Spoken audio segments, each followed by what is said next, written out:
Hey everybody, welcome to Talk About Houses. I'm Todd. I'm Oana. I'm Mark. So today we are here with Mark Baker, and Mark Baker is a lender here in Las Vegas. But what makes Mark Baker really spectacular, besides the fact that he's agreed to play with us, is that he can do loans all over the country. So this is really very cool. So if you're interested in what he has to say, please subscribe, hit the notification bell, like the video, and here we go. We're going to talk about one of my favorite topics, which is money. And money, there's no better way of thinking about money than your credit score. Now, credit score is what rules over all of our lives, between being able to borrow money for a car, for a house, determining our auto insurance premiums. Credit score is everywhere in our lives. It can even impact whether or not we get a job, right? Because employers pull our credit score. So we see our credit score on Discover, on Credit Karma, on Wells Fargo, on Capital One, and you know, some are the same, some are not. Talk to me. What's up with this? I know, it's a lot. FICO scores. So first of all, let's talk about FICO. Fair Isaac Corporation, FICO. I did not know that. Thank you. So there is a website, a great website that's a vast amount of knowledge. It's called myfico.com. Okay. And Fair Isaac, 20 some years ago, came out with these FICO score models, and what they said is we're going to come up with these scoring models that's going to be a great predictor of people's ability and willingness to repay debt. Mm-hmm. And hence FICO scores were born. It's my understanding, I've been in the business 22 years-ish right now, and FICO scores were just coming out when I got in the business. I believe they came out for the mortgage. It was either mortgage or automobiles, one of the two.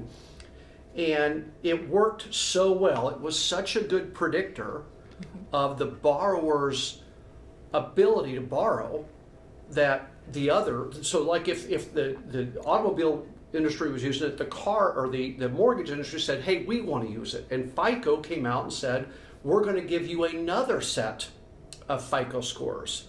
Hence was born the second subscriber code. Mm-hmm.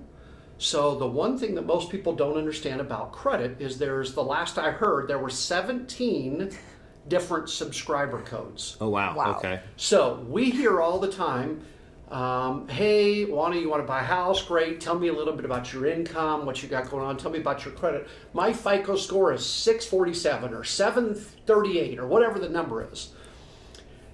Nobody knows what their FICO score is in the mortgage world unless you've had a mortgage professional pull your credit score. You may be looking at it on Credit Karma or on Discover Card or wherever, as you say, at an automobile dealership, but those are different subscriber codes and those equate to different FICO scores.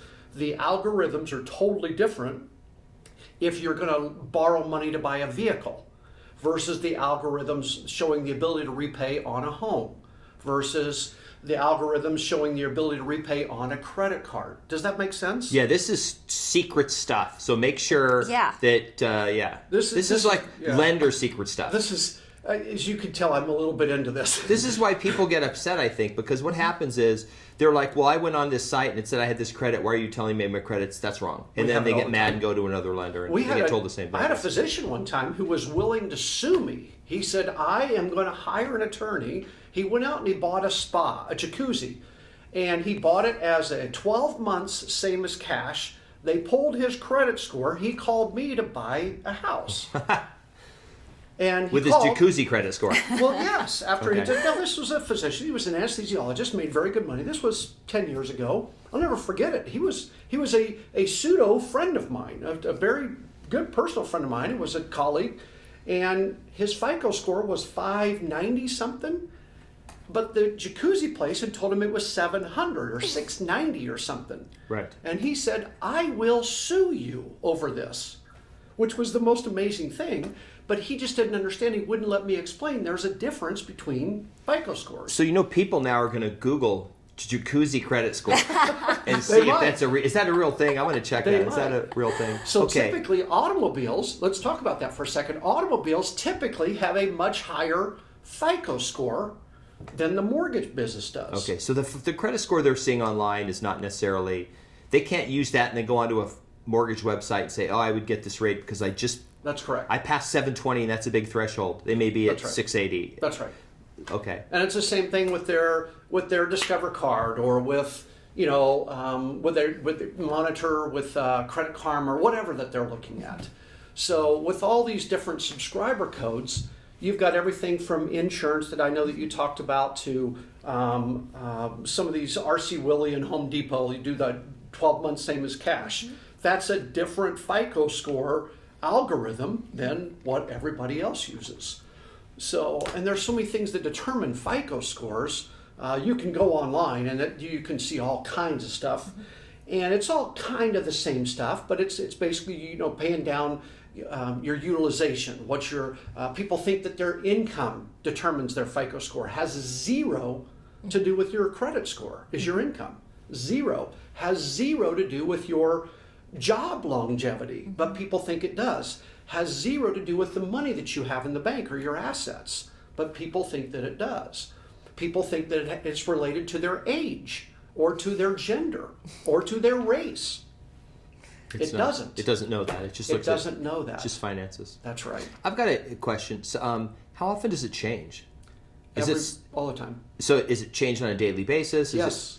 Yes. So that's actually a $64,000 question. We just took a loan app yesterday. A lot of people watching this don't know what that means. Okay, $64,000 question. We had a lot of people in their 20s and 30s going, was that a TV show? Old. It was a TV show from like the 50s or 60s. Yeah, so. and wasn't it a $64,000 question or something like that? It kept going up. Yeah, so if you answered the questions, you would win a lot of money. If you get to the very end. So let's talk about what changes FICO scores. So that's probably where we really want to go with this. What changes FICO scores is, number one, your longevity of credit. The longer you've had an account, we call that the seasoning.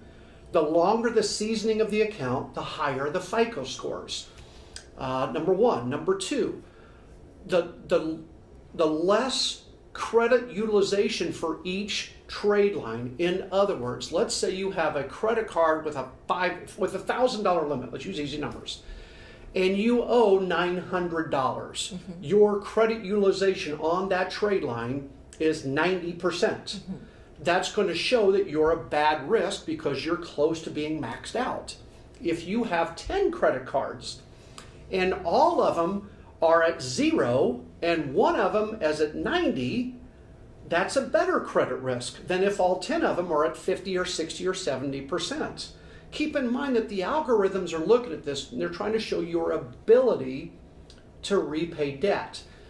If you have 2 new car loans, we just took a loan app this week, and she had 3 new car loans this year. So there's a thing in the mortgage business, I've not seen it in a while, but it was called rapid acquisition. So people that go out and get multiple credit cards, multiple car loans, and now they're wanting to buy a house. And now they bought a house, now they're trying to buy a second house. The algorithms don't like that. You become a bigger credit risk, regardless of your income. I think you're trying to do something funny. That's right. That's exactly. You're going to grab all these assets, put them in a trust, and disappear, right. and try to hang on to them. And that's right. So if you make your payments on time, if you have credit for more than 2 years, the FICO score algorithms really like if you have at least, this is what we've seen, now this is not in print anywhere, but we've seen it if you have 3 credit cards and you use them the date of last activities within 90 to 120 days, believe it or not. I personally carry 2 credit cards and I don't have an automobile loan, so my FICO scores are never really high.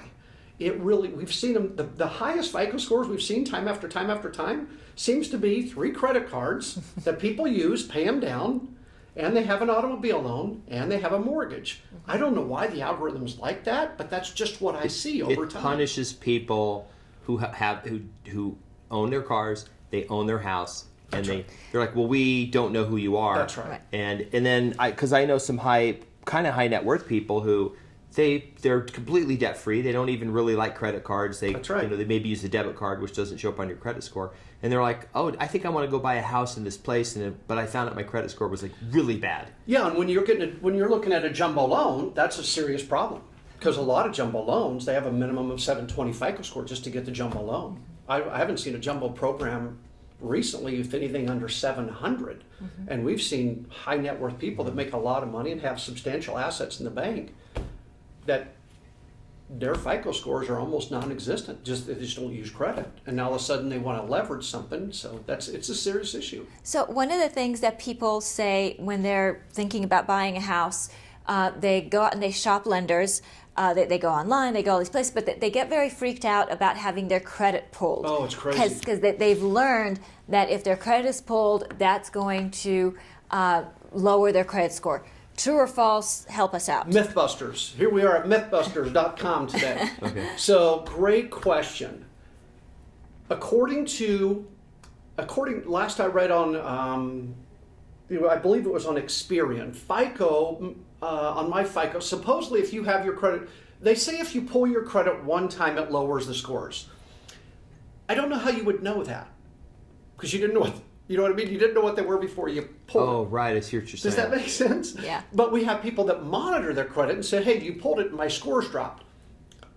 I don't know if that's really true or not. I can't say that it's not, but I can't say that it is. But here's what I do know.